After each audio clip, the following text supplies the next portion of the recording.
17 Kia NBA Most Valuable Player Award is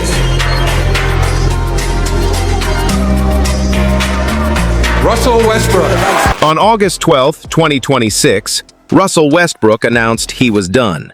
18 seasons. Some records are meant to be broken, but wow. I know. Oscar, One MVP, the most triple-doubles in the history of the game. And in that single post, the basketball world did something it hadn't done in years. What Oscar did with the triple-double, and that would never happen ever again. Never in history of the game. It stopped arguing and started remembering. Not because the critics went quiet, because suddenly everyone wanted to claim him. To understand how we got here, you have to rewind. And to rewind, you have to understand something uncomfortable. For most of his career, a huge part of the basketball world couldn't stand him. The question was never why they loved Russell Westbrook. The question was why they hated him. And the answer says more about us than it does about him.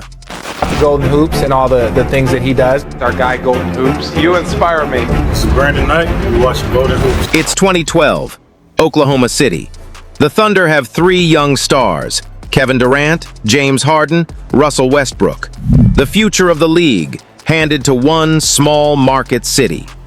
Then the Thunder trade Harden, a mistake they'll never admit to. Then Durant leaves for Golden State, the moment that reshapes the entire league. And suddenly, Westbrook is the only one left standing. He could have asked out. He could have demanded a trade like everyone else was doing, like it was the fashionable thing. He stayed. Clock back now, but this team, especially now with the new additions, if they could be better. Not because it was smart, because loyalty meant something to him. That decision in 2016 quietly defined the rest of his career. Because Russell Westbrook wasn't just a basketball player, he was a statement that the old ways still mattered, that a franchise could mean something, that a man's word still counted in a league built on leverage. Now we get to the year that should have ended every debate. 2017.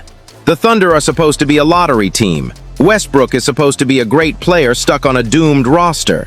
Nobody expects anything except another first-round exit. If you're the Thunder, you still got to do everything you can to keep him. This is a top 10 guy, probably top 5 guy. I know he's the MVP of the regular season. Instead, he does something nobody had done in 55 years. He averages a triple-double for an entire season. 31 points, 10 rebounds, 10 assists. Every single night for 82 games. The kind of season that's supposed to be impossible, because it was, for more than half a century. He wins MVP. And here's the thing, the praise lasted about a week. Because Russell Westbrook didn't just play basketball, he played with an edge. It's him against anybody, him against the world mentality. He's doing incredible. He played angry. He played like every possession was personal, like every critic was in the building, like every game was a chance to prove the world wrong. And that fire, the same fire that made him great, is the fire they used to burn him. Here's where this story gets uncomfortable. The same intensity that built his legend is what tore it down.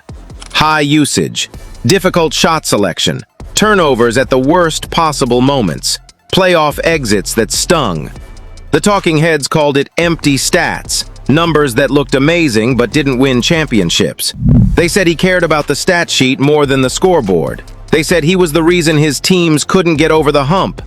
That same passion that you have for the game. Westbrook plays mean. And maybe, some of it was fair. Westbrook wasn't perfect. He forced shots. He was stubborn. He could be his own worst enemy in the biggest moments. But zoom out, because the real complaint was never really about his game. It was about his refusal to be what they wanted him to be. The NBA loves polished. It loves measured. It loves players who smile for the camera, say the right thing, play the game the way the board wants it played. Russell Westbrook was never that. He was authentic when authenticity was expensive. He was loud when the league wanted quiet. He was himself when being himself cost him. Not because he wasn't great, because he was great on his own terms. Think about how we talk about winners. When a player is clutch, we build shrines. When a player is ferocious, we call it leadership. We call it killer instinct. We build documentaries around it. But when Westbrook was ferocious, it was a problem. When he was clutch, it was luck. When he played angry, he was a locker room problem. The standard moved every single time he met it. He was criticized for being too loyal, then criticized for staying in a small market. He was criticized for not winning, then criticized for the very style that won.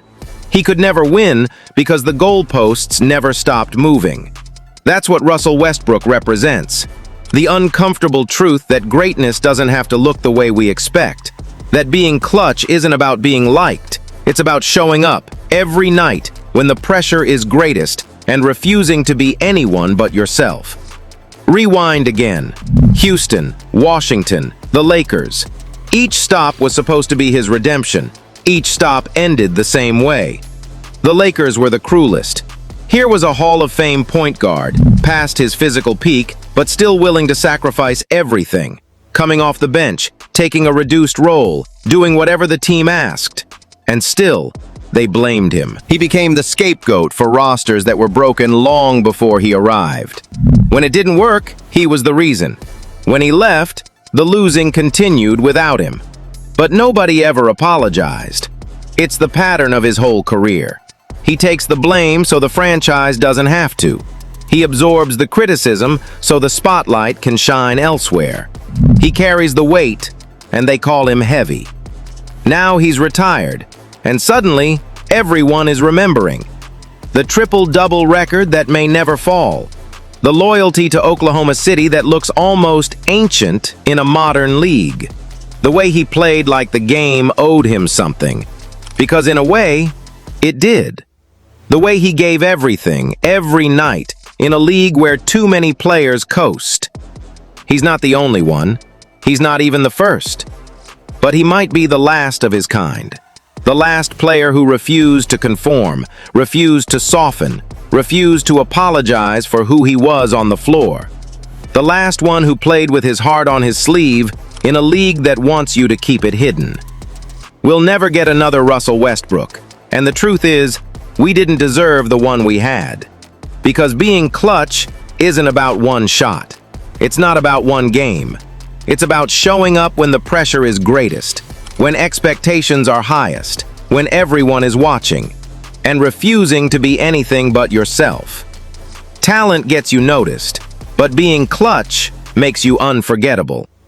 So here's the debate, and it's been waiting 18 years. Was Russell Westbrook underrated or overrated? Comment below. We'll be reading every one. And subscribe for the stories the highlights don't tell.